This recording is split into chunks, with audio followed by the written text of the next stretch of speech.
Hello beautiful soul! Welcome back to my channel. This is my channel for Japan, Kapan Pisces. This reading is for you. Tingnan natin ang iyong March 21 to 15 pala. March 15 to 21, 2026. Maraming salamat muna sa mga subscriber, new subscriber, cross-watcher, at sa mga bagong pasok dyan. Welcome na welcome kayo sa bahay ni Ate Aimee. Salamat sa nakataba ng puso ninyong mga comments. At sa mga nagpa-personal reading, marami pong salamat. Kung gusto niyo na energy niyo lang talaga, ang gusto niyo makuha natin, all the details is in description below. Pakicheck na lang, general reading tayo. Kunin mo lang ang sayo at itapon ang hindi naman talaga sayo. Maaring vice versa. Energy mo, energy ng person mo, energy ng malapit sa puso mo, nangyayari or mangyayari pala. Use your own intuition, lawakan nyo ang inyong isipan. My God. Ba't ganyan? Gawin yung guide yung mga warning na pwedeng lumabas sa inyo. Hindi yung negative warning. Para magkaroon din ka ng idea, awareness, action, mga pwede yung maiwasan at iba pa. Pero kung gusto niyo talaga na positive reading lang gusto niyo marinig, pasensya na po. Baka hindi niyo magustuhan yung reading ko. Okay. Pisces. Okay, may mga bagay ka na iniisip na gusto mong, parang either gusto mo siyang desisyonan. It's more on pag-iisip, no? Sa iba sa inyo is nandun kayo sa point na meron kayong, yung mga desisyonan situation na meron kayong mga iniisip na bagay. Maybe you want to make a travel, may mga bagay ka na gusto mong i-move, o kaya naman ay gusto mong puntahan or makita, ganyan, no? Sa iba sa inyo, nando yung point na hindi ko pa naman nakikita yung action, but still, nando yung thinking about the situation, no? Gumaga na i-stagnant pa rin yung sitwasyon na iyon. Parang kinikimkim mo lang din, na parang nasa isip mo lang, na gusto mo ganito, gusto ko ganyan, gusto ko ganyan, gusto ko pupunta dito, gusto kong ganun, mga ganun situation into your life. And then, syempre, nandun din yung point na yung iba sa inyo is nag-iisip na parang you want to try a new path into your life, na doon sa point na yon. Pwedeng sa trabaho, or pwedeng sa relasyon, or pwedeng nandun yung point na parang hinahanap mo yung sarili mo na ano ba talaga gusto ko, ano ba yung ano ba yung pwede makapag-joy sa akin or for fulfillment in life. Pwede niyo rin taman tanongin yung sarili niyo, no, kung ano talaga yung gusto niyo sa buhay. Iba sa inyo, maaring naghihintay pa rin kayo o may mga hinihintay kayo. Pwedeng nandun yung point na naghihintay kayo ng mga clarity, yan, may mga bagay o sitwasyon na gusto mong itama or i-correct or actionan, na doon sa point na iyon. May nagmamatsyag sa'yo, Pisces, ang nakikita ko sa'yo dito. Mag-ingat ka na lang, sa lahat, as in lahat, no? Sa aspeto mo, lalo na sa mga nakakausap mo, o kaya is mga nakakasalamuha mo, mag-ingat ka. Ang nakita kasi dito is there is someone na may dark thought pagdating sa'yo. Meron. Ako nakikita dito. Tsaka kung medyo pagod ka na and you want to take a rest, pwede ka naman mag-rest sa nakikita ko sa'yo dito. No? Iba dito parang want to travel. May tao na magpapanggap. Parang may tao na, hindi ko alam if mag-a-apology siya by salita or apology ng action, no? Iba-iba. Pwedeng sa iba is apology sa salita, sa iba sa inyo is by the action. Pero yung apology na yon is hindi siya totoo. Hindi siya from the bottom of the heart. No? Huwag ka masyadong magpapaniwala sa mga nakakausap mo. Nandun din yung point na ang nakita ko kanina is may tao na liar, dishonest, cheater, kaibigan mo man yan o karelasyon, or a person na mga nakakausap mo, manipulative, ano pa ba? Yung mga sinungaling. Mga betrayal situation. Meron kang Libra, Scorpio, Virgo, Capricorn, and Gemini. Dito sa sitwasyon mo is you want to start a new beginning into your life, kaso or may mga gusto kang aksyonan, or you want something na gusto mong magkaroon ng movement when it comes to mga activity or doing something na gusto mo, pero tulad ng sabi ko, same lang talaga yung lumabas, nagkakaroon ka ng limitation sa iba sa inyo. Kumbaga, na maaring ito is ma-delay. Tulad ng sabi ko kanina, di ba, wala akong nakikitang movement kasi there's no clarity pa at maaring naghihintay ka pa ng clarity or talagang pinag-iisipan mo talaga siya. Sa iba sa inyo is yan, magkakaroon mga delay situation, i-delay, madi-delay, or kung ano man yung delay na yan, ano, sa iba sa inyo. And you want to start and finish something into your life, kaso may mga sitwasyon na nakapagpapaworrying sa iba sa inyo.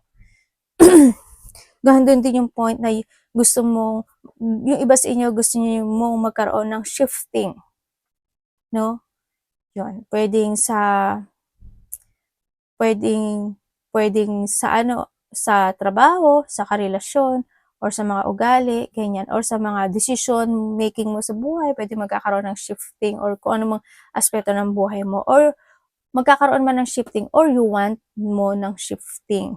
Nando sa point na yun, ano, kung ano mang shifting na meron dyan sa inyo. And then also, sa iba is may mga kalungkutan, there's a burden, or may mga big problem. Hindi wag naman sana malaki, but iba dito ganun, no? Pwedeng lalulungkot ka lang. Sa iba, may mga big problem na makakatatahakin or feeling burden ka, yung mga ganun sitwasyon. Pwedeng nandun sa point na yon. O may mga challenge na pinagdadaanan mo this time. You want to structure into your life, but it's a delay. May mga papers and documents din ako na nakikita na maaring dapat mong asikasuhin, alamin, ipasa, isulat, mga ganyan. Kung ano man niya, kung anong gagawin mo sa papers and documents na yon, sa iba sa inyo is there's a loneliness, may tao, may maaring ikaw, sometimes siguro inihiwalay mo yung sarili mo sa iba, mas ginasamahan mo lang siguro yung mga gusto mo kasama, or may tao dito na inihiwalay niya yung sarili niya sa iyo. Vice versahin mo, ha. And then also, may mga pag-uusapan or may mga something government, official building, mga territorial, bahay, o kaya naman lupa, mga ganyan, or may mga something, may mga kausapin ka, o may mga pag-uusap na manggagaling sa isang mataas na tao, pwedeng na doon sa point na yon. Ano may mga mataas, halimbawa kaasawa mo, magulang mo, lawyer, mayor, o kaya by the ano siya, mga government situation, mga ganun sitwasyon. And you need to do something duty. O kaya kahit mga consultant situation, mga advisor yan. Magkakaroon ka ng questioning, quarrel, or quarrel sa isang lalaki. Pwedeng kapatid mo siya. Pwedeng karelasyon mo siya. Pwedeng kaibigan mo siya. Or maybe, yung lungkot na nakikita ko sa'yo is, sana walang mawalang buhay, no? Pwedeng mga alagang hayop, if ever na meron ka, or someone is connected sa'yo, ganun. Sana wag naman, syempre, hindi naman din maganda. Pwedeng ano lang yan, burden lang talaga, no? Na mararamdaman mo na medyo may hirap. O pwede rin nahandun yung lungkot, o magkakaroon ka ng disappointment, or lungkot na connected yung lalaki na yun. Kung sino man siya sa iyong buhay. May mataas ang ego,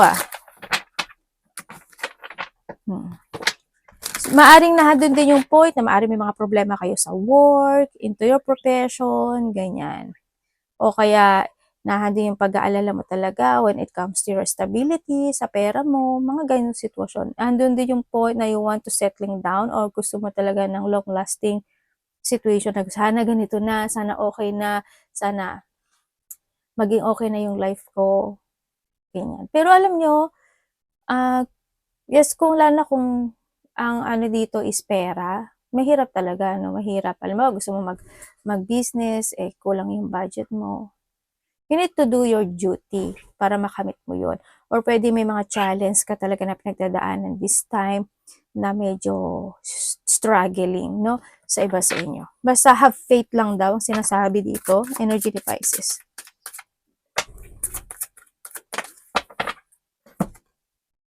Ako, naglalabas pa talaga. Same, ha? Pero huwag kang mag-alala, pero hindi kasi maganda yung nakikita ko, no? Okay, when it comes sa yung energy.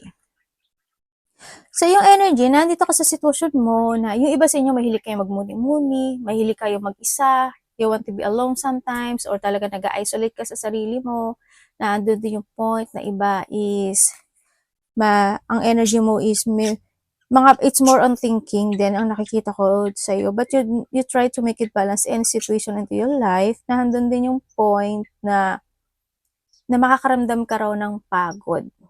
Siguro sa trabaho mo, ganyan, sa nakita ko dito. Or pwede rin naman na low yung energy mo kasi puyat ka, hindi ka gaano nakakatulog, night shift ka, ganyan. Pagising-gising ka, na nakakatulog ka ng late na or nagigising ka na mas maaga, pwedeng nandun sa point na yun. Kaya bawi-bawi ka na lang din pagka ganun yung time na nangyayari sa'yo, no? Kasi alam niyo naman, pag palagi tayong puyat, minsan nakakabobo. Totoo yun, nakakabobo ang palaging puyat. Parang hindi siya nagpa-function. Tingnan nyo, i-confer nyo yung pagtulog mo ng talagang gabi, tapos dan sa nagtatrabaho ka ng gabi, tapos tutulog ka ng umaga. Magkaiba yung energy mo talaga, as in magkaiba. Talagang mas nagpa-function yung pagka tama yung tulog mo sa gabi. Yun. Maano yun. Yun na nakikita ko sa yung energy. And then also, ang nakikita ko rin sa iyo, just try to make it balance the situation, sa nakikita ko sa iyo dito. Nahandin yung pagiging hard work mo rin,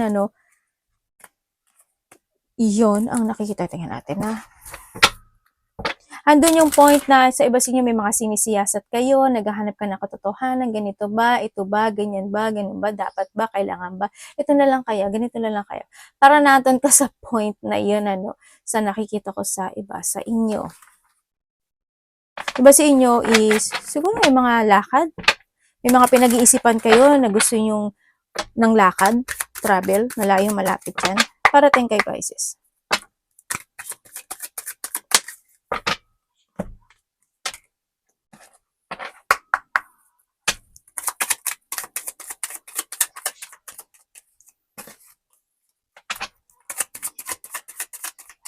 Parating, moon and moon. Ano ba yan? Oh, Galileo. Ano ba ngayon? Siyempre, alam mo sa ate mo, hindi ako talaga ako marunong tumingin ng, it's your birthday. Pisces, happy birthday, belated. Happy birthday in advance. Kaya pala kasi pinakita ko. Kaya ako naalala. Diba, birthday nyo. Pasensya na, hindi ko kayo nabati. Naalala ko kasi nakita ko sa card. Sabay ka Kaya sabi ko, bakit may ganun siya? Paano kayo? Sorry, Alam mo naman si ate, yan, minsan. Diba? Bobita rin si ate, no? Diba, hindi pa ako gano'n nagpupuyat niya, nabobita na ako. Lalo na pag nagpuyat ako, mas lalo na akong hang. Diba? Okay, ang parating sa iyo. May mga bagay ka doon na i-ilusyonin, may mga bagay ka na iisipin, may mga bagay ka na yun nga, travel, no? Malapit o malayo yung nakikita ko sa iyo dito. And then also, nandun din yung point na magkakaroon ng mga happy gathering situation. Yan. Yung mga happy gathering situation, may mga getting together, either close relationship, celebration also, family unity, reunion man yan, surprise parties, events, siguro lang kasi birthday mo, malaki man siya o maliit. Sa iba dito, maliit lang to eh. Siguro mga pamilya, friends, ganyan. And then, meron din ako nakikita na may mga having fun and enjoyment. Sa iba naman dito, is there's an achievement situation ako na nakita. Ibig sabihin, may marireceive ka. Yun na nakikita ko sa iba. Kasi siguro nga kasi it's your birthday. Yan. And then also, ang parating sa iyo is, bibili ka ng sasakyan? Either bibili ka ng sasakyan, or magpapagawa ka ng sasakyan, or pinag-iisipan o magkakaroon ka ng pag-uusap related to vehicles, ganyan. Sa iba ganon. Or sa iba dito is, magkakaroon ka ng pag-uusap or related to house, something ganon. Yan, either papagawa ka ng house, magpaparenovate ka ng house, bibili ka ng house, kung ano man yung pag-uusap na related to a house, no? Yun ang nakikita ko. Also, padating sa'yo is you will become a center of attention sa nakikita ko sa'yo dito. I don't know why, but there's an achievement kasi ako nakikita. Pwede may mga recognition, pwedeng pag-uusapan ka, may mga papuri, may mga pasasalamat, mga ganyan. May mga well-wisher ka daw na makakamit. And then also, within the 11 days, 11 weeks, or 11 months man yan, ang nakikita ko sa'yo dito is makaka-receive ka ng communication, news, text messages sa isang tao na may distansya sa'yo. Isabihin, pwede nasa ibang bansa, nasa kabilang probinsya, kabilang baryo, or ikaw ito sa kanya.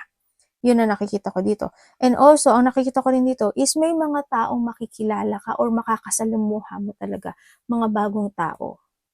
Either makikilala mo talaga sila sa iba.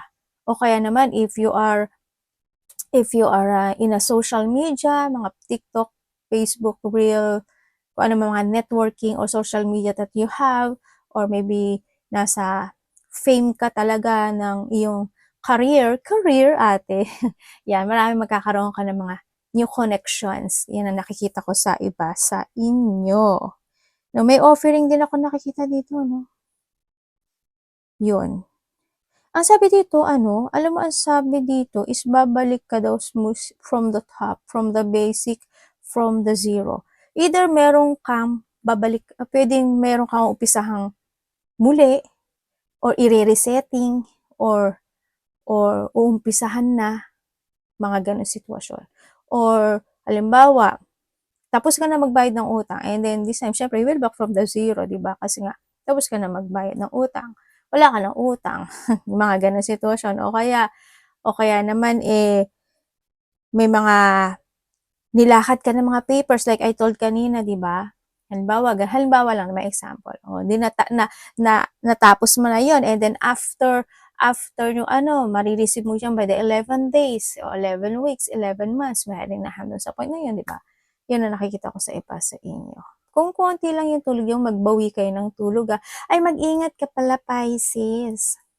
Kasi ang nakikita ko sa'yo dito, may mga time daw na mananakit daw yung bandang tiyan mo. Hindi ko alam kung sisikmurain ka ba, may menstruation ka ba, kung lalaki, hindi ko alam, LBM ba yan, or nagugutom ka ba, or gutumin ka, sabay ganun no? Kung ano man yan, sana wala ka lang sakit. O pwede rin na kapag medyo marami ka talagang iniisip, di ba? Minsan, baka manakit, baka may mga mainom o makain ka, lalo na it's your birthday talaga, o may mga celebration, ingat ka na lang din, ha? So, nakikita ko dito.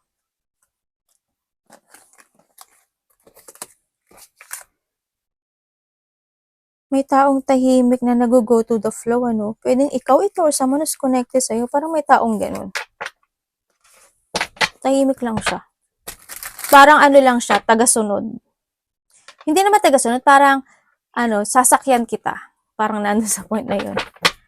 Dapat iwasan ni Pisces. Ay, Devil! Di ba lumabas na to sa'yo kanina?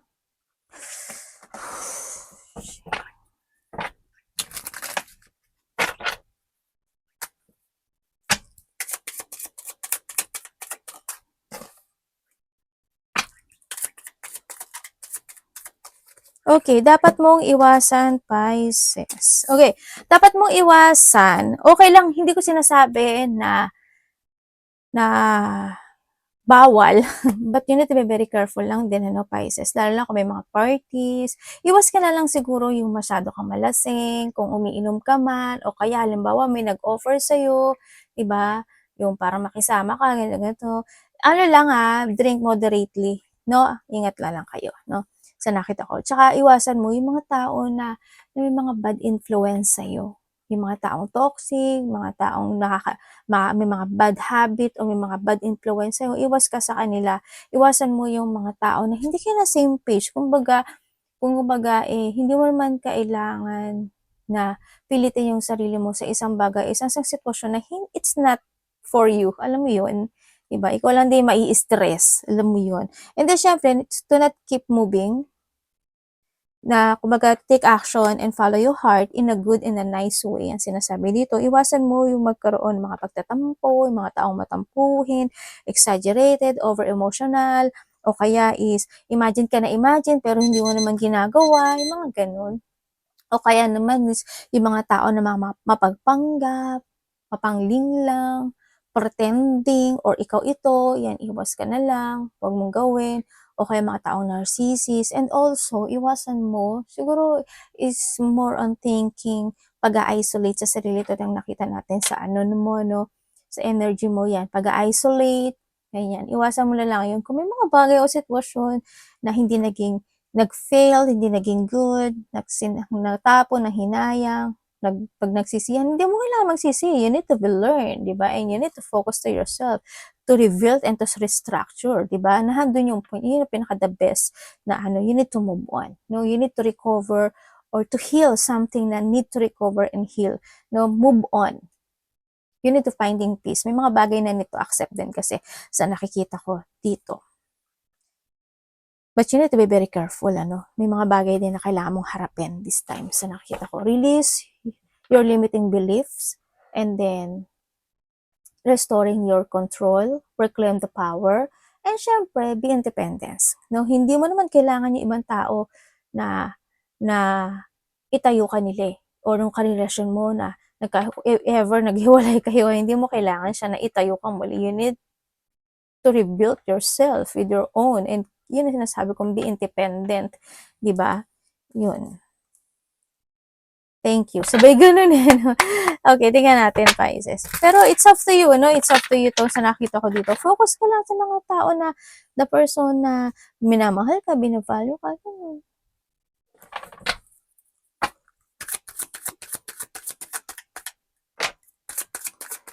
Love. Kapatid, anak, magulang, karelasyon, kaibigan, pamilya, Pisces in love.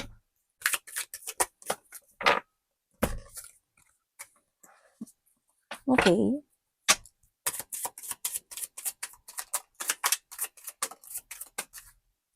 Okay, when it comes sa love.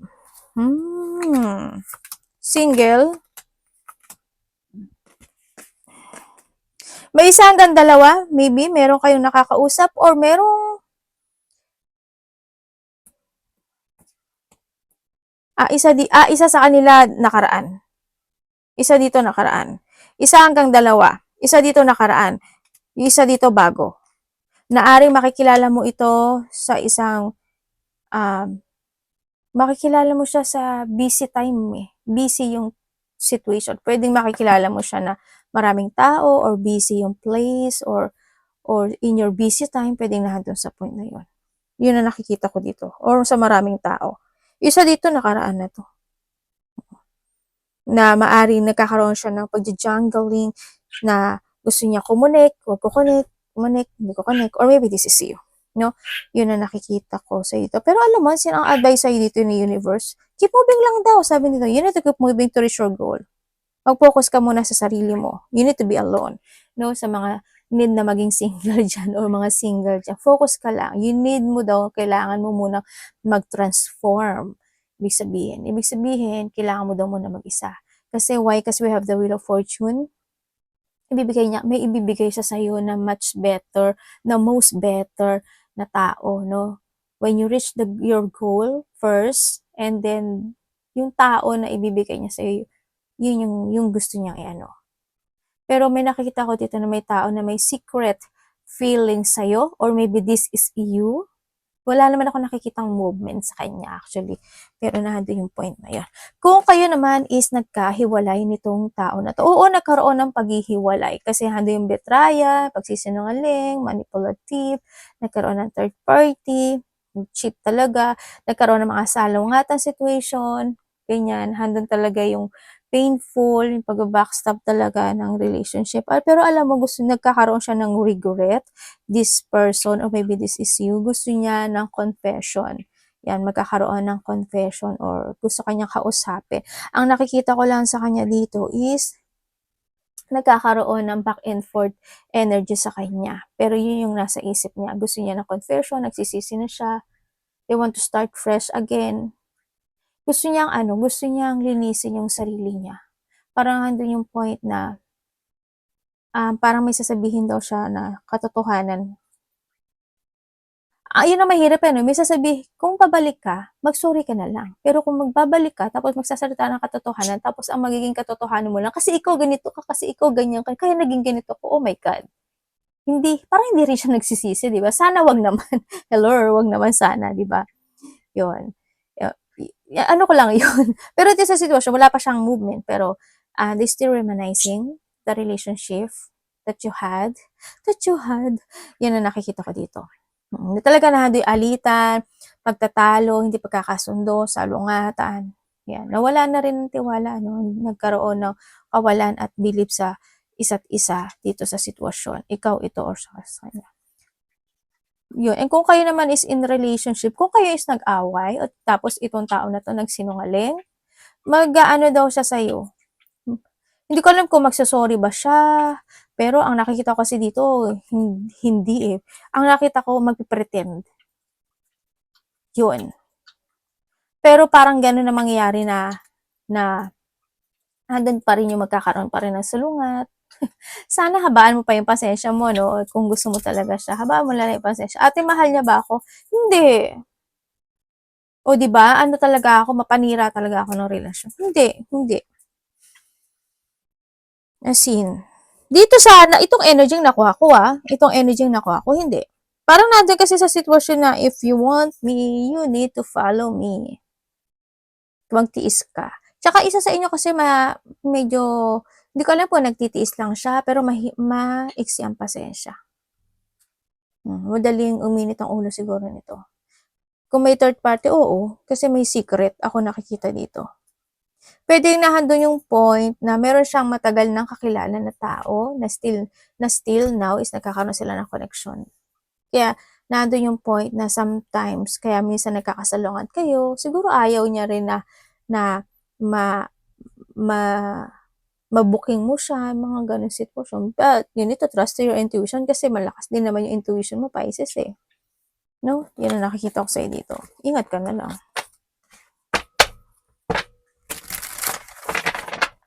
Your money. Money ni Pisces.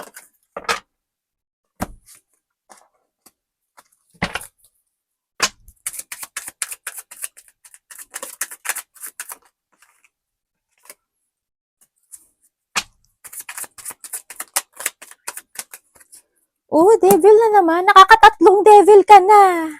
Galileo. Ingat ka kung sino yung devil sa buhay mo. Okay, when it comes sa money mo. Sa money mo, hindi ko alam kung this is the past. Maaring sa iba, this is the past or maaring sa iba is parating pa lang itong sitwasyon na to. May malaking paglabas ng pera. Baka may gagastusin ka? Hindi na sa point na yun. Yun. And then also, ang nakikita ko rin sa'yo dito is medyo, nandun ka sa point na pag-iisip, no? May mga bagay ka na iniisip na connected yung money. Siguro, halimbawa, yung mga nakaraang taon o nakaraang buwan is ang ganda ng flow ng iyong kaperahan, di ba? Halimbawa, maganda yung flow or maganda yung pag-organize or maganda yung nagiging cycle. And this time, parang nandun sa point na parang na-stuck or nagkaroon ng blockage, ganyan. Kaya medyo, ang nakita ko sa'yo, parang napag-iisip ka, ano ba dapat kong gawin? Ganito ba dapat? Naghahanap ka ng katotohanan o naghahanap o nag-iisip ka ng mga bagay-bagay kung paano mo mariresolbahan yung situation. Pwedeng nandun ka sa point, but still, you try to make it balance any situation into your life this time. Ang nakikita ko rin sa'yo, pagdating sa pera mo is, siguro iba sa inyo, hoping hindi lahat, no? Mag-ingat ka na lang sa mga tao na tutulungan mo, sa mga tao na pagkakatiwalaan mo pagdating sa pera, ganyan. Kasi pwedeng maloko ka, no? And then also is, ang nakikita ko sa'yo, sana hindi ka naaabuso pagdating sa pera. Or maybe, if you have a bad habit, sana wag naman. No, sana wag naman. But you need to try to make it balance na lang din sa nakikita ko dito. Basta mag-ingat ka palagi pagdating sa pera. Yun na lang mapapayo ko sa'yo. Depende na lang yan kung paanong action ang gagawin mo. Advice.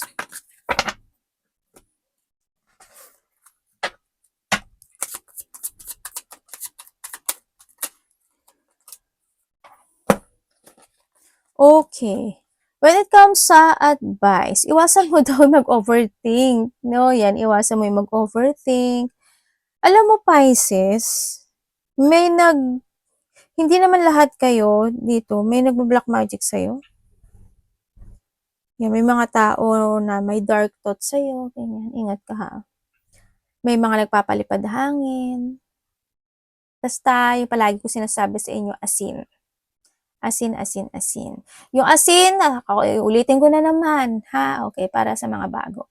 Yung asin, palagi ka maglalagay ng sea salt. Hindi siya pwede iodized, but sea salt, no? Lagay ka sa paliguan mo o yung tubig na pinaliliguan mo, lagyan mo siya ng asin para ma-wash out yung mga negative energy na naghigop o nagdikit sa'yo. Yan, araw-araw yon. And then also, kung lalabas kayo or kung sino makakausap nyo, maglagay o magpamulsa kayo ng asin. Pero bago kayo pumasok ng bahay, itapon nyo na sa labas para yung asin na yun is hindi nyo mapasok sa loob ng bahay nyo. Okay? Kung kayo naman nasa bahay lang, okay lang din naman na nasa bahay kayo, pero syempre, may mga nakakausap pa rin kayo na hindi nyo alam kung ano mga negative na nakadikit sa kanila, mag-asin pa rin kayo, maglagay pa rin kayo sa pulsa nyo ng asin, and then after nun, i-flush nyo kung gusto nyo, o kaya itapon nyo sa labas, pwedeng yun, no? Araw-araw bago. Kasi, para yung nahigop ng asin na negative is, mapupuno kasi yun eh. Kasi magmawala ng bisa na yun. Kaya araw-araw. Kahit lagay mo lang siya sa zero wrap, yung ibibilog mo lang siyang ganun. Kahit hindi marami, kahit konti lang. Yun. O kaya, if you want to protect someone who's connected sa'yo, pwede yun sa ilalim ng sole ng kanyang sapatos, budmuran nyo lang siya ng asin. Kaya, syempre, ganun pa rin, same, tataktakin nyo pa rin yun. Diba? Tapos, nagbabasa yung sapatos niya, no? O di, oh my God, talagang salty, no? Depende na sa inyo kung paano nyo susolusyonan yan, okay? Okay. O kaya kapag may mga kausap ko yun, kahit hindi niya alam, halimbawa medyo masungit siya, o kaya bad yung energy niya, yung kahit hindi niya alam, yung ganon nyo lang yung kamay nyo na may asin, tapos kunyari nagaganon kayo sa balikat niya, ay may dumi ka, ay may dumi ka. Yan, makakatulong pa kayo. Yung kahit basta hindi niya alam. O kaya kapag sometimes, wag naman, sa ulo, pwede na naman sa ulo, pero balikat okay na rin yan. O kaya dun sa, budburan mo lang siya ng asin sa may sapatos niya o sa paa niya, ganyan. Palagi mong gagawin. Yung pag-isang lang yun, syempre hindi naman mag-gaano agad yun.